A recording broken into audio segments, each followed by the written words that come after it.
அவங்க தந்தை எப்படி ஒதுக்கப்பட்டார், அவங்க தந்தை ஒதுக்கப்பட்டது இப்போ இதெல்லாம் இருந்தால் அவர் கொஞ்சம் சமாளிச்சிருப்பார் சார். பேலன்ஸ் பண்ணுவார், மகனுக்காக போய் கூட சொல்லுவார், எது வேணும்னு சொல்லி அவனுடைய இமேஜை காப்பாற்றுக்கு அவர் முயற்சி பண்ணுவார் சார். இப்போ அவர் இமேஜை காப்பாற்றுறதுக்கு முயற்சி பண்ணுற ஒரு ஆள் கூட அவங்க கூட இல்லை. இவ்வளோ இடத்துல கொண்டு விட்டுருக்கு இல்லையா, அந்த இமேஜை காப்பாற்றணும் இல்லையா. அப்போ அதுக்கு தகுதியானவன் சொல்லி அவரை கண்ட்ரோல் பண்ணி செய்யறதுக்கு அவங்க தந்தையை தவிர வேற யாரும் கிடையாது. நான் உரிமையோட சொல்கிற மாதிரி என்ன மாதிரி ஒரு ஆளும் கிடையாது. இப்போ புஷியாக இருந்தது, சாரி சார், ஓகே சார், எங்கே சார் வரணும், அங்கே வீட்டை கீர்த்தி சுரேஷ் வீட்டுக்கு நான் அப்படி போயிடலாம் சார், தனி பிளேட்டில் போயிடலாம், இப்படி போயிடலாம், அப்படி போயிடலாம், இந்த ஐடியா கொடுக்குறது ஆள் இருக்குது. அது ஜெகதீஷ் பழனிசாமியாக இருக்கட்டும், அது ஆதவ அர்ஜுனாவாக இருக்கட்டும். உங்களுக்கு அப்படி போட்டோம் சார், இப்படி போட்டோம் சார், இப்படி சார், நீங்கள் வாய் அசைச்சா போதும் சார், கை காட்டிட்டா போதும் சார், மொத்த ஓட்டம் உங்களுக்கு தான் சார், சிஎம் ஆட்டோமேட்டிக் வீட்டிலேருந்து ஜெயிக்கலாம் சார், இப்படி சொல்லி ஏமாத்துற ஒரு கூட்டம் வந்த பிறகு அவர் தந்தை புறக்கணிக்கப்படுகிறார்.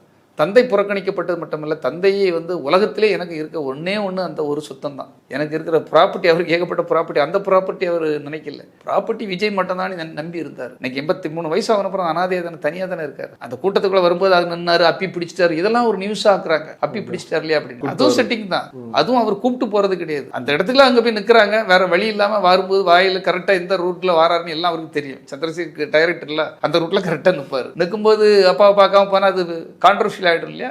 அப்படிங்கிற மாதிரி அது ஒரு ஆக்டிங். உடனே இணைஞ்சிருப்பாங்க, அப்பா அம்மா எல்லாம் ஒன்னா என்ன பாசம் பாருங்க அப்படிங்கிற மாதிரி எல்லாம் எல்லாமே அத்தனையும் நடிப்பு கோபால்ங்கிற மாதிரி பொய் வாழ்க்கை, போலி வாழ்க்கை. 60ஆம் கல்யாணங்கிறது ஒரு மனிதனுடைய ஒரு புண்ணிய விஷயம்னு சொல்லுவாங்க. அந்த அவங்க வாழ்ந்து எல்லாத்தையும் பார்த்தவங்க, பேரன் பேத்திகளை பார்த்தவங்களுக்கு நடக்கிற அந்த 60ஆம் கல்யாணத்துக்கு கூட நீங்க போகாம திருவிடைந்தூர்ல அங்க நடக்குது. அவங்க தனியா நின்று அந்த 60ஆம் கல்யாணத்தை நடத்துறாங்க. ஒரு மகனா அவர் போய் சேரல, அவர் கடமையை ஒரு அப்பாவுக்கு எந்த கடமையும் அவர் செய்யல. அவ்வளவு உழைச்சிருக்காரு. ஒரு முறைக்காவது போனோம்ல சார். தாய் தகப்பன் அந்த வயசான காலத்தில் இருப்பாங்களே, நம்ம வீட்டில் இருக்கணும், ஒரு வீட்டில் அவர் வைக்கல.